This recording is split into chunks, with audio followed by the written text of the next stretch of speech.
It is the final night of the Democratic National Convention here in Philadelphia. The stage is now set for her acceptance speech. It's coming up here shortly. Daughter Chelsea, who sits on the Clinton Foundation board, will be delivering introductory remarks. Donald Trump, however, well, trying to steal a little of the spotlight from the convention. The nominee of the Republican Party today holding a rally in Davenport, Iowa. He pointed out the critical need for change and the dangers of a possible Clinton presidency. I've been watching these speeches at night, and boy, am I getting hit. Boom, boom, boom. I am getting hit, and they don't mean it, and there's a lot of lies being told, but I guess they have to do their thing.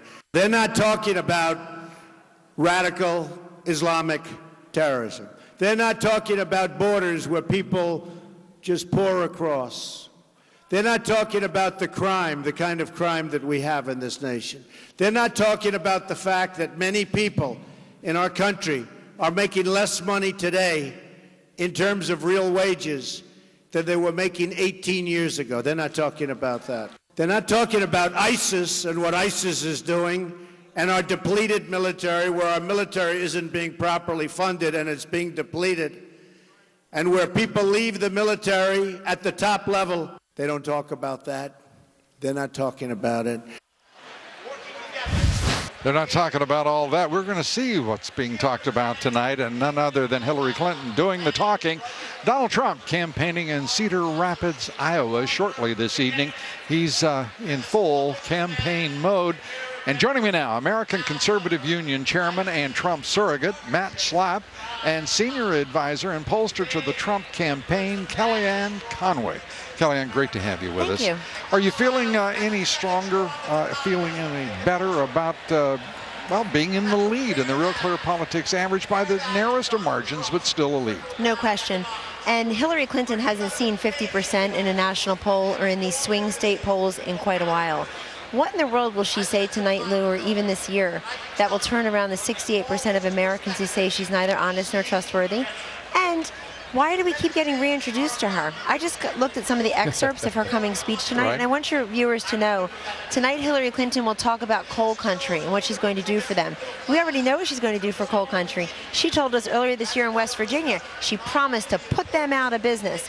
And you know who heard that? Not just the people in West Virginia, and not just the coal miners in West Virginia, the coal miners in Kentucky, the steel workers in Pittsburgh, the laborers in Wisconsin and Michigan, all of these states where Trump and Pence are competitive now, that both McCain and Romney lost. Matt, I mean, Kellyanne raises again the 68%. That 68 number keeps coming up. Right. It looks like the biggest obstacle she faces. Yeah, I think that's right. And I think Kellyanne, who's a great pollster, would agree with me that this cake is baked. This is about 20 years of corruption, of investigations, of proven lie after proven lie. We get lies every week, Lou. I'm sure we're going to get some from the stage tonight. And so I don't think there's much she can do to reduce those numbers or anything. And the only thing she can do is do everything possible to make Donald Trump not a realistic alternative to herself. And I think when she tries to do that, I think she just makes her negatives go higher, because the things she attacks Trump for are the very things the American people are thirsting to hear. Yeah, it's an interesting point. And Kellyanne, an estimated $200 million spent attacking Donald Trump. Yes. He was attacked, as he points out, he was hit hard in this convention by every talker.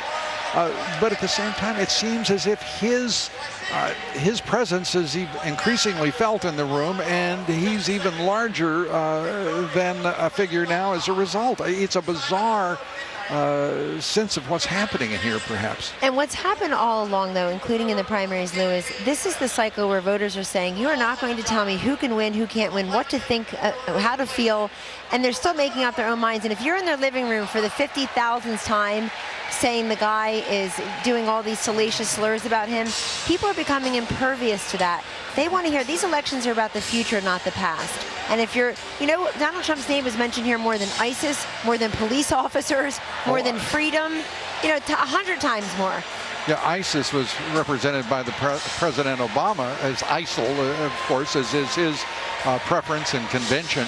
It's the Islamic State. That's and right. They are radical Islamist terrorists, and you don't hear those terms conjoined, juxtaposed at all here. And they attack weekly now, here and abroad. We have a weekly attack by the Islamic State. One every 83 hours. That's correct. One every, I mean, That's twice a week, actually. And and look, this is trickling into the suburbs, too. There's a great deal of angst. Security mom in the suburbs, she's not talking about abortion and contraception the way the liberals want her to.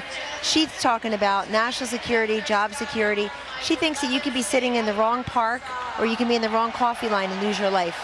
Matt, she has an uphill battle. The attacks on Trump, though, are unrelenting. They're committed, and there's the fact that they've been ineffective to this point isn't going to diminish the fundraising of the Democratic Party, the Clinton campaign, and the attacks are going to rise in intensity.